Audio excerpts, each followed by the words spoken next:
Welcome to another NEBA Spotlight. I'm happy to present to you Len. Len, tell us about you. Tell us about the business. Awesome. Morning, everyone. So I'm Len Bruskiewitz. I live in Western Massachusetts, and I'm a certified business coach and exit planning advisor. Quick about me and who I serve. I'll start with the picture on the right. It's my family, my wife Jennifer, my son Kevin, my daughter Audrey.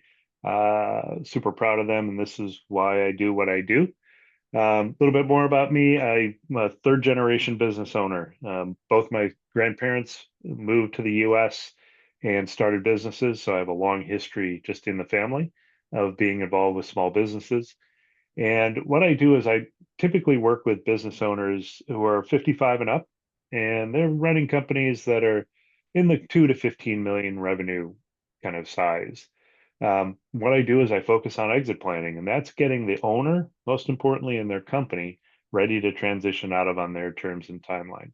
And I really only work with business owners who care about their legacy and are willing to invest in their businesses because it doesn't make a lot of sense to pay me if they're not going to do anything, right? If they're not going to take the steps that they need to take to get themselves and their companies ready. And I work with business owners because many of them are just kind of too busy in the day to day. They're in the weeds and they don't take that long look ahead to say what's coming down the road. And another big piece to this is that owners are typically unclear about how a potential buyer values their company and what potential buyers care about. Think about it. Most business owners start a business and sell it once. They're not doing this over and over. So there's a little bit of a lack of education in this space. Now, real quickly about what makes me different, and then I'm going to launch into hopefully some really useful and practical information for everybody. But where this comes from is that I grew up in a small business, had a long uh, corporate career where if you look at the companies on the right, all of those companies focus on small businesses as their customers. So I have a deep understanding of what small businesses go through. And what I really do is help owners focus on the kind of the key drivers that really run their business and helping them grow in the right way and get ready to exit with confidence. And I saw all of this firsthand growing up in a business. I actually lived on top of the business, so I really got a sense for what it's like. And ultimately, I decided to leave corporate because I wanted to, take what I knew and help business owners, do things better. Ultimately, I didn't start out in exit planning, but I ended up there and get a great sense of satisfaction around helping business owner successfully transition. So one more slide on why this matters. So, a little bit of tongue in cheek here, 100% of business owners are going to leave their business. There's not one who's still doing it after 1,000 years, right? So everybody's going to go through this. And there are a couple stats. 80% typically of owners' financial assets are tied up in their business.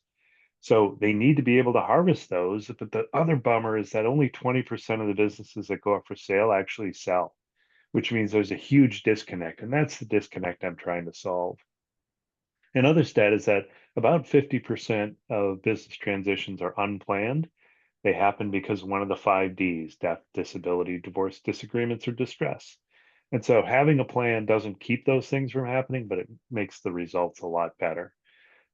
Exit planning is complicated. And again, most business owners only go through it once, so they need some guidance on how to do it. Um, I've talked about this earlier. Most business owners are internally focused, so I help them look at what a potential buyer cares about.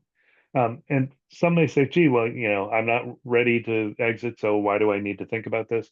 There are long-term benefits, but there are some short-term ones as well. Less stress, more free time, better run business. And so those are perks that you get even before the end. And the process that I work with really looks at three different things. I focus mainly on the business side, but there's a personal component. What are you going to do next as an owner? And a personal financial component as well. So those are all equally important. I'm going to jump in now to some hopefully practical and useful information for you. This is just about how does a business really get valued, which I'm sure is a question business owners that you ask yourself, like, what do buyers care about? And really only 20% of the value is based on what you can see from the outside, what a potential buyer can see. And that's, what's going on in the industry, what's the reputation of the company. Fully 80% of the value is really about how prepared that business is to turn over to somebody else. Because remember, nobody wants to buy the owner. They want to buy a business that they can run. And so there are four C's we talk about. These are intangible assets that yield a lot of the value. I'm going to go through them quickly. There's structural capital. So is everything documented? Does the business understand what metrics drive it, right? The customer piece. Does all the revenue come from only a couple customers that might go away, or is it spread across a number of them? Is the revenue predictable or recurring? That's a lot more valuable than one-off customers. There's social capital. So what's the culture of the business, and can it run without the owner? This is the single biggest factor in what drives valuation is, can the business run without the owner there? And then there's human capital, which is, the strength of the team. Is there specific know-how that they have that would be difficult to replace? So that's what drives business valuation. And now I want to talk about a quick example of how this really works. So on the left side of the screen, you see what's called the profit gap. And what I'm talking about here is, two companies that are generating the same amount of revenue, $5 million a year. Company A, which is kind of our, middle of the road company, is generating 10% or about a half a million in profits. The best in class company is generating $1 million in profit. So there's a profit gap of a half a million dollars, which seems okay, right? It'd be great to have half a million more than not. So that's an interesting profit gap. But what I really want to talk about is the value gap over on the right hand side. And this comes into play with what I talked about on the prior slide, those intangible assets.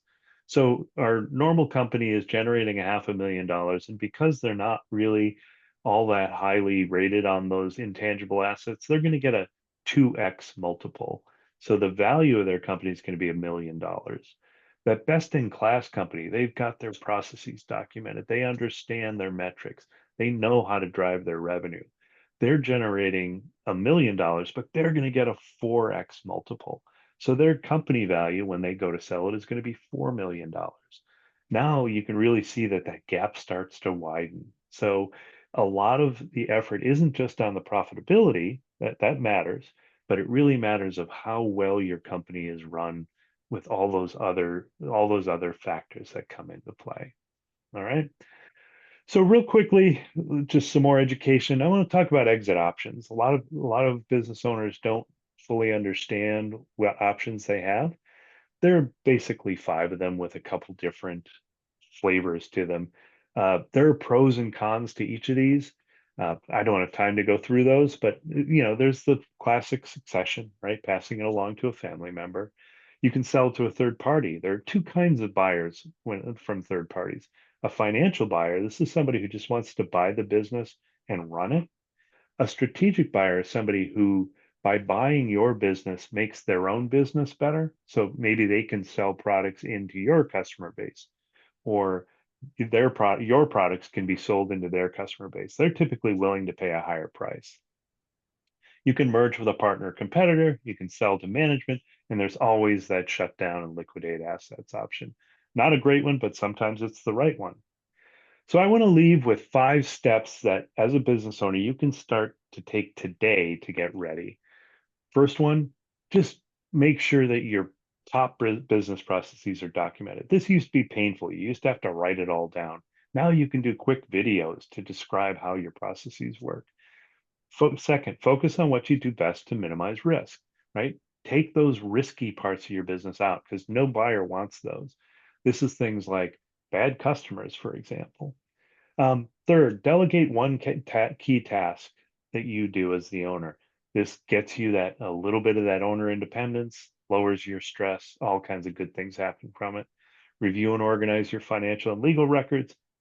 You want to make sure that when you get ready to sell, these things are in order. And finally, Figure out what you want to do next and share those goals with your family. It's really important that your family is involved with this decision.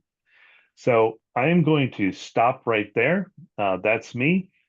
Love to talk to anybody.